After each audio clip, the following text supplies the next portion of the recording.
Hi అండి, welcome to my channel vlogs by Indu. నా channel కానీ ఫస్ట్ టైం చూస్తున్నట్టయితే ప్లీజ్ లైక్ చేసి సబ్స్క్రైబ్ చేసుకోండి.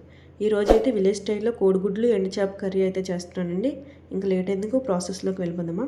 ముందుగా కర్రీకి కావాల్సిన చూద్దామండి. ఎండు చేపలు, పచ్చిమిరపకాయలు, ఇక్కడ నేను ములంకాడలు అయితే తీసుకున్నానండి. అవి కంప్లీట్గా ఆప్షనల్ మాత్రమే. అండ్ సన్నగా తరిగిన టమోటాస్ అండ్ ఆనియన్స్, అలాగే నిమ్మపండు సైజులో చింతపండు తీసుకొని వాటర్లో సోక్ చేసుకోండి. ఇంకా బాయిల్డ్ ఎగ్స్. ఇప్పుడు ఒక పాత్రలో ఆయిల్ వేసుకొని ఆయిల్ మరిగాక చిటికెడు పసుపు వేసి ఇప్పుడు అందులో ముందుగా బాయిల్ చేసుకున్న ఎగ్స్ వేసి ఫ్రై చేసుకోండి.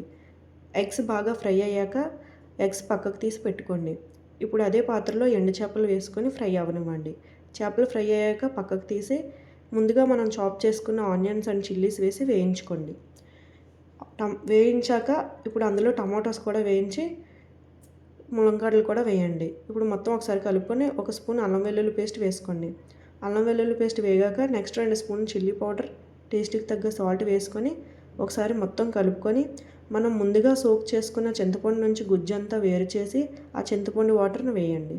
ఇప్పుడు ఎక్స్ట్రా ఇంకొంచెం వాటర్ వేసి ఒకసారి కలుపుకొని ముందుగా ఫ్రై చేసిన ఎగ్స్ అండ్ చేపలను వేసి మూత పెట్టి 20 నిమిషాలు ఉడకనివ్వండి. ఇప్పుడు మూత తీసి కొత్తిమీర వేసుకోండి. అంతే అండి, అద్భుతమైన కోడిగుడ్లు ఎండు చేపల కర్రీ రెడీ. ఈ వీడియో మీకు నచ్చినట్లయితే ప్లీజ్ లైక్ చేసి కామెంట్ చేయండి. And thank you for watching.